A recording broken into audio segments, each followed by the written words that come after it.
Hello les amis, c'est l'heure de l'info déconfinée. Je suis Jean-François Riffaut, je suis directeur général d'Action contre la faim et je vais vous parler de la situation humanitaire et de la guerre au Yémen. Le Yémen risque de faire face à la pire famine que le monde ait connue depuis des décennies. C'est le secrétaire général de l'ONU qui l'a déclaré fin novembre.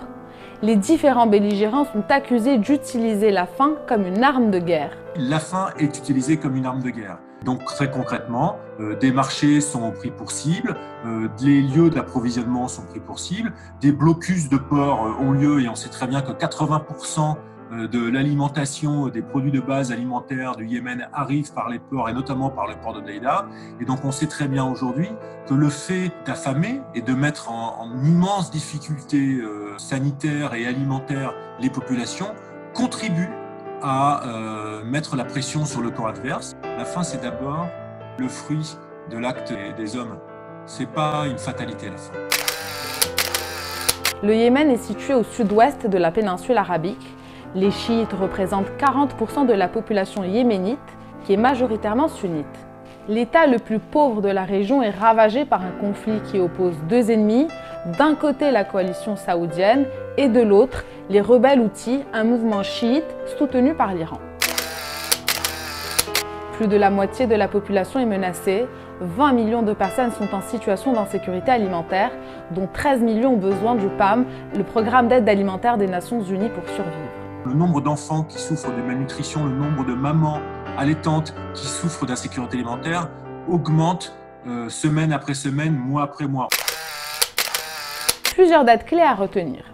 Dès janvier 2011, au moment du printemps arabe, le Yémen est en proie à plusieurs mouvements de contestation. Fin 2011, le président Saleh annonce qu'il quitte le pouvoir après 33 ans de règne. En février 2012, son vice-président Hadi lui succède. En 2015, le pays bascule définitivement dans le chaos.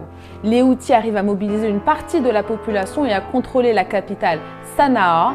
Le président Hadi est contraint de fuir vers le sud du pays avant de s'exiler en Arabie Saoudite.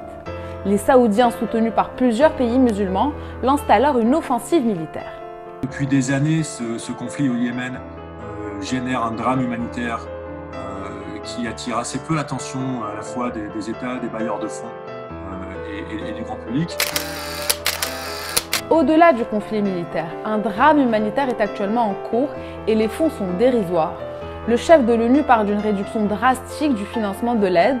L'organisation estime avoir besoin d'environ 3 milliards de dollars pour l'année 2021. Le directeur général d'ACF rappelle que seulement la moitié des fonds a été récoltée et doute que l'objectif soit atteint. Mais pour Jean-François Riffaut, il est un peu facile d'accuser l'ONU d'inaction. Est-ce que c'est la faute des Nations Unies si une grande partie des pays qui promettent d'apporter une contribution financière aux appels lancés pour des raisons humanitaires, eh bien, que ces pays ne le fassent pas? Non, ce n'est pas la faute des Nations Unies. C'est d'abord la responsabilité des États. Mais peut-on parler d'une guerre oubliée? La guerre au Yémen n'est pas une guerre oubliée. La guerre, elle est bien là et les différents belligérants le savent et les grands observateurs le savent aussi.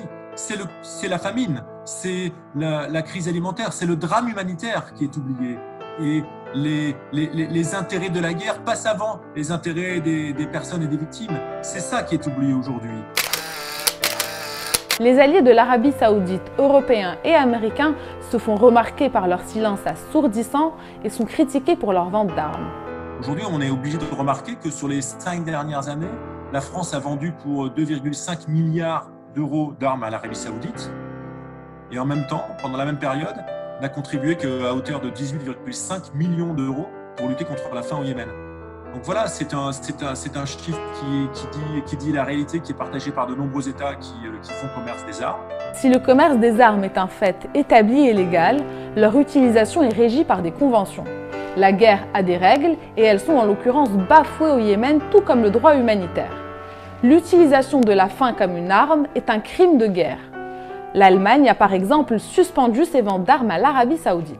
La responsabilité de la France comme d'autres pays fournisseurs d'armes en tant que vendeur d'armes à l'Arabie Saoudite est probablement engagée dans la situation au Yémen aujourd'hui. Il serait heureux que les grands États, et ceux notamment qui siègent au Conseil de sécurité, puissent se lever et rappeler à chacun qui participe à ce conflit au Yémen à leurs devoirs et au respect des règles minimum de droit international et de protection des civils.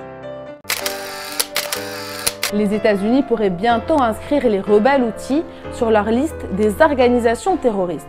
Une telle décision risque de compliquer encore davantage la livraison de l'aide humanitaire et le travail des ONG sur le terrain.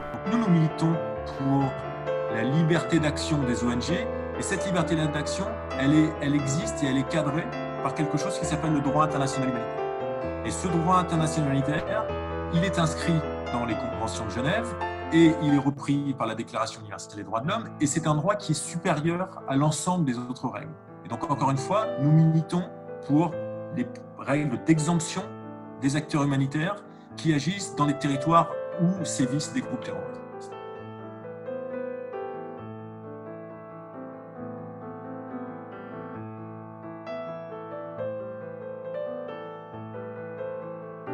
Merci à Jean-François Riffaut d'avoir répondu à mes questions. Merci à vous d'avoir regardé. On se retrouve bientôt pour une nouvelle info déconfinée.